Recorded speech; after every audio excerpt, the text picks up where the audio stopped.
Welcome back to Explaining Everything, the channel where we dive into the stories and mysteries behind everyday things. Today's question comes from one of our curious viewers. Clean your room or else. Thanks for the suggestion. Clean your room or else. You asked, how are lab gems made? At first glance, lab gems sound like a magic trick.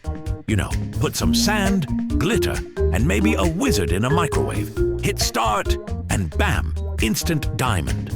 But no, it's not Hogwarts. It's actual science. And the best part? These sparkly stones are basically identical to the natural ones that took the Earth millions of years to cook up. So how on earth do humans pull this off? Let's crack open the dazzling science of lab gems, right here on Explaining Everything.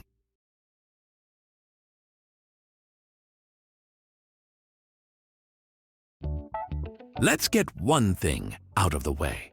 Lab gems aren't fakes. They're not cubic zirconia. They're not knockoffs.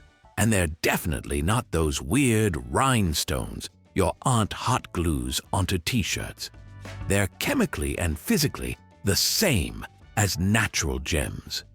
The only difference is where they're born. Natural diamonds form deep underground, under conditions of heat and pressure so intense that they make Black Friday shopping look like a casual stroll. It takes millions of years for carbon atoms to line up neatly into that iconic diamond crystal structure. Now, humans looked at this process and said, cool, but can we get it in 2 weeks with free shipping? And the answer is yes. With enough science, you can basically play Mother Nature on fast forward.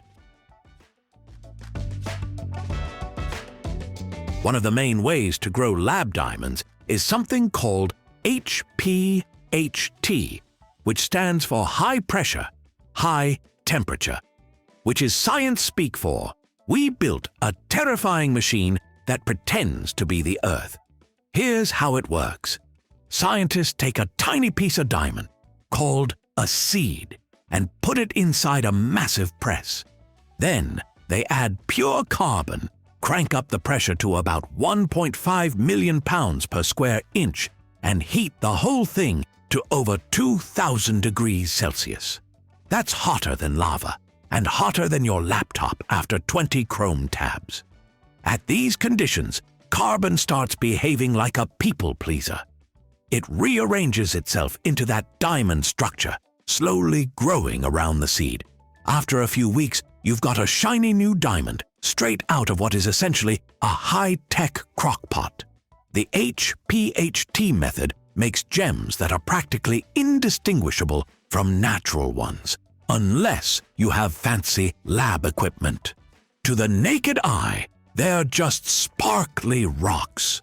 Unless you tell people it came from a lab, they'll assume you went full Indiana Jones to get it.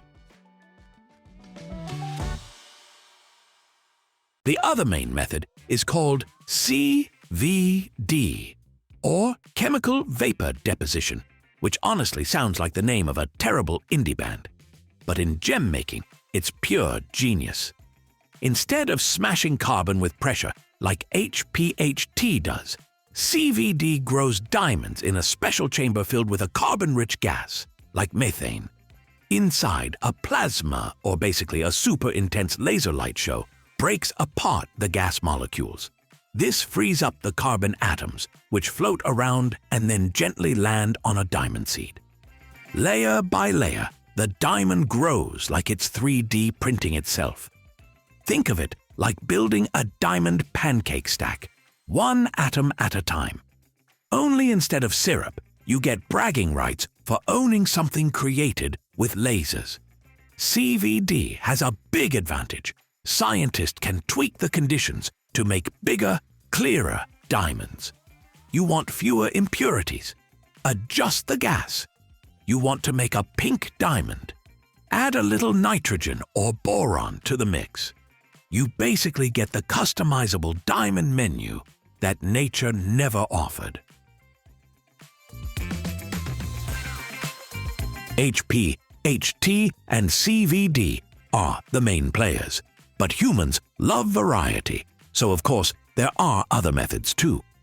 One is the flux method, which sounds like something Doc Brown yelled in Back to the Future. In this process, scientists melt a metallic flux, basically a fancy molten soup, that dissolves carbon. The carbon then crystallizes around a seed to form a gem. It's slower and more expensive, but it can make stunning colored gems. And it's not just diamonds, sapphires, rubies, emeralds. They all have lab-grown versions. Each one uses slightly different recipes, but the principle is the same. Recreate Earth's drama in a controlled setting, minus the volcanoes, and waiting a few million years. The results? Gems so real that even professional jewelers sometimes can't tell the difference without advanced testing. Imagine working your whole career to spot fakes, only to be fooled by a rock grown next to a microwave. Humbling. Natural gems take eons to form under the Earth's crust. Lab gems? A few weeks in a science chamber, and boom, Sparkle City. Whether it's HPHT squishing carbon into diamonds, CVD stacking atoms with plasma, or flux brewing shiny crystals in molten soup, the result is the same. Dazzling stones that are just as real as the ones pulled from the ground. And honestly, isn't that kind of amazing? Humanity took one of nature's slowest, most dramatic geological processes and said, yeah, we'll handle that in the lab. It's proof that science can be practical, brilliant, and yes, ridiculously shiny. So next time someone flashes a gem and says, it's lab-grown, don't think fake. Think, that's a diamond with a science degree.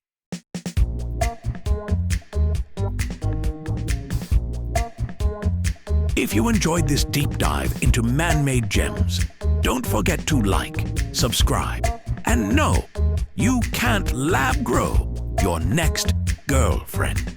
Sorry.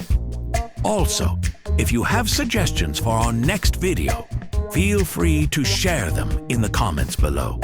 We'll be sure to give you an acknowledgement for your contribution. If you enjoyed this video, please check out our other bingeable channels. Thank you for tuning in, and join us next time here in the channel that answers all the why, what, who, where, and how questions you've always wondered about, here on Explaining Everything.